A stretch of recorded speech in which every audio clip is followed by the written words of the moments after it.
Hello friends, कैसे हैं आप लोग? सबको मेरा जय भीम, नमो बुद्धाय। बाबा Saheb Ambedkar life and mission. जिस धर्म ने मुझे नीचा माना, उसे मैं अपना धर्म कैसे मानूं?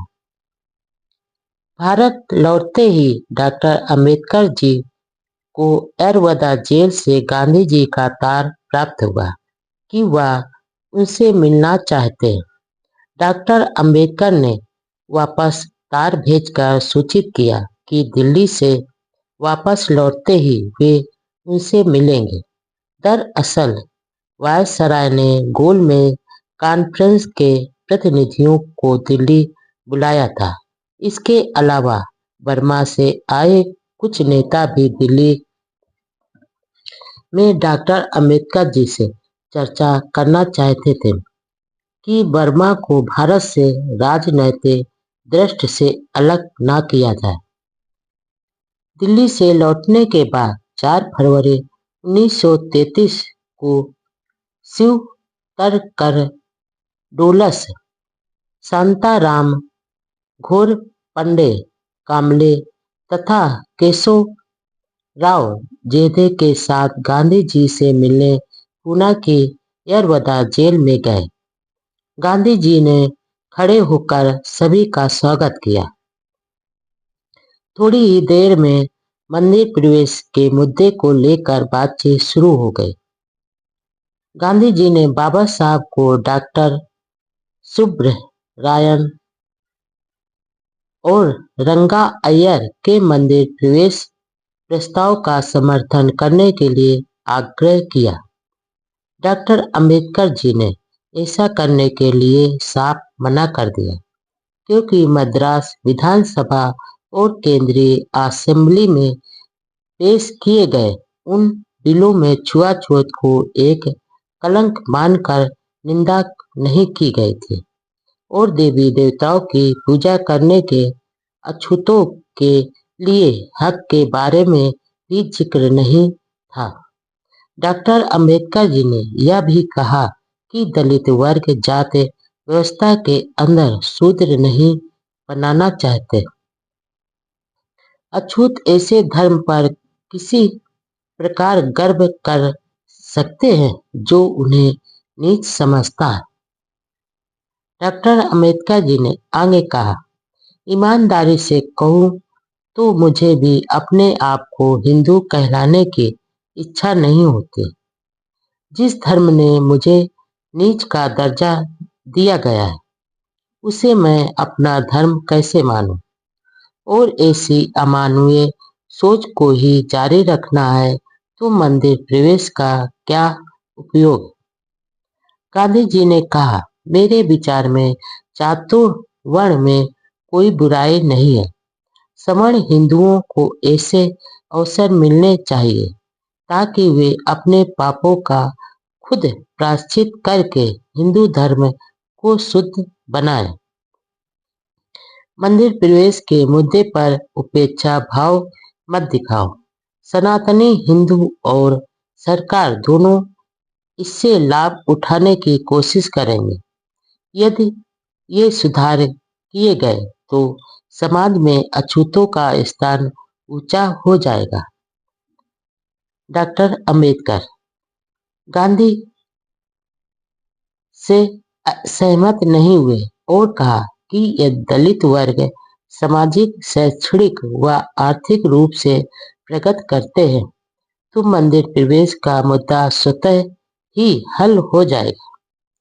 जब तक हिंदू धर्म से जात व्यवस्था का अंत नहीं होता, तब तक हिंदू धर्म शुद्ध नहीं होगा और उसमें रहने वाले अछूतों का सामाजिक कल्याण संभव नहीं होगा।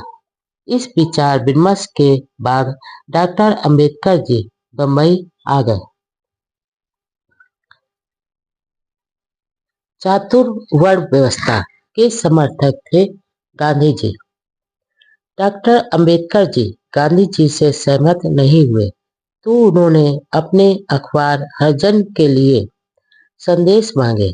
जाने पर बाबा साहब ने यह संदेश लिखा, अछूत लोग जात व्यवस्था की उपज है। जब तक जातियां हैं तब तक अछूतपन ही रहेगा। जात पात को खत्म किए बिना अछूतों का उद्धार नहीं हो सकता। हिंदू इस घृणित और दूषित सिद्धांत को हिंदू धर्म में से निकाले बिना आने वाले संघर्ष में जीवित नहीं रह सकते और न ही कोई हिंदुओं का सहायक होगा। गांधी जी ने बाबा साहब के संदेश में व्यक्त विचारों के खिलाफ हरिजन अखबार में एक लेख लिखा, जिसमें उन्होंने जात व्यवस्था की काफी प्रशंसा की। पुणे से लौटने के बाद बाबा साहब ने बम्बई विधान परिषद की कार्यवाही में भाग लिया। उसमें ग्राम पंचायत बिल में सुधार करने के लिए संशोधन विचाराधीन था, जिसका उद्देश्य पंचायतों ने अछूतों और मुसलमानों के प्रतिनिधि मनोनीत करने का अधिकार था।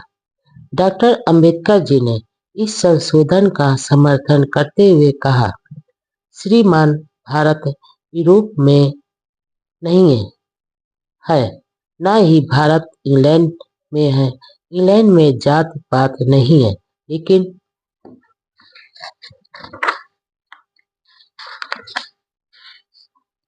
हमारे देश में यह जिंदा है। इसलिए जो राजनैतिक योजना इंग्लैंड के लिए अनुकूल है, वह भारत के लिए अनुकूल नहीं हो सकते। हमें इस सच्चाई को स्वीकार करना होगा। मैं एक ऐसी व्यवस्था चाहता हूँ जिसमें मुझे न सिर्फ वोट देने का अधिकार हो, बल्कि मेरे वर्ग के लोगों को सदन में जाने का अधिकार भी हो, जहाँ वे न केवल बहस में भाग ले सके, बल्कि वे समस्याओं के निर्णय भी भाग ले। इसलिए मैं कहता हूँ कि कम्युनल प्रतिनिधित्व में कोई बुराई नहीं है, वह कोई जहर नहीं है। देश के विभिन्न वर्गों के हितों की रक्षा के लिए यह सर्वोत्तम योजना है और मैं उसे संविधान की विकृत नहीं मानता। 12 फरवरी 1933 को डॉक्टर अंबेडकर जी ने मंदिर प्रवेश बिलों के बारे में अपना निवेदन अखबारों में छपवाया, जिसकी एक कॉपी येरवदा जेल में गांधी जी को भी भेजी। रंगा अय्यर के बिल के संबंध में डॉक्टर अंबेडकर जी ने कहा कि अछूत लोग इस बिल का समर्थन नहीं करेंगे, क्योंकि रंगा अय्यर छुआछूत को अपराध नहीं मानते और प्रस्ताव में मंदिर प्रवेश के लिए हिंदुओं को बहुसंख्यक जनता सहमत होने को तैयार नहीं है। बाबा साहब ने कहा, जात व्यवस्था की छुआछूत पाप व दुराचार की जनक प्रथा है। इसलिए भले ही इसमें बहुसंख्यक लोग विश्वास करते हैं, इसे बिना हिचक के नष्ट किया जाना चाहिए। न्यायालय भी जब रीति रिवाजों के पापपूर्ण और दुराचारणीय व जननीति के खिलाफ समझती है, तो उनका तिरस्कार जरूरी समझा जाता है। मंदिर प्रवेश पर भी यही किया जाना चाहिए। अछूतों की मुक्ति का मार्ग: उच्च शिक्षा, रोजगार व उत्तम व्यवसाय। अछूतों की सामाजिक व आर्थिक समस्या को देखते हुए बाबा साहब ने कहा कि अछूतों की मुक्ति का मार्ग उच्च शिक्षा, उच्च रोजगार और जीविका कमाने के उत्तम ढंगों में निहित है। यदि एक बार वे सामाजिक जीवन में ठीक स्थान पर पहुंच जाएंगे, तो उनका आदर होने लगेगा।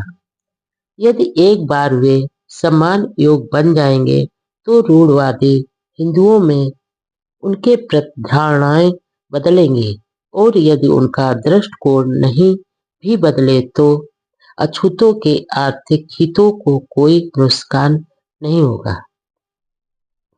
बाबा साहब ने आगे कहा कि जिस प्रकार उन यूरोपीय क्लबों और सामाजिक स्थानों पर ऐसे बोर्ड लगे हुए हैं जिन पर लिखा है कुत्तों और भारतीयों को अंदर आने की अनुमति नहीं, उसी प्रकार हिंदुओं ने कर रखा है और मंदिर पर बोर्ड लगा रखा है।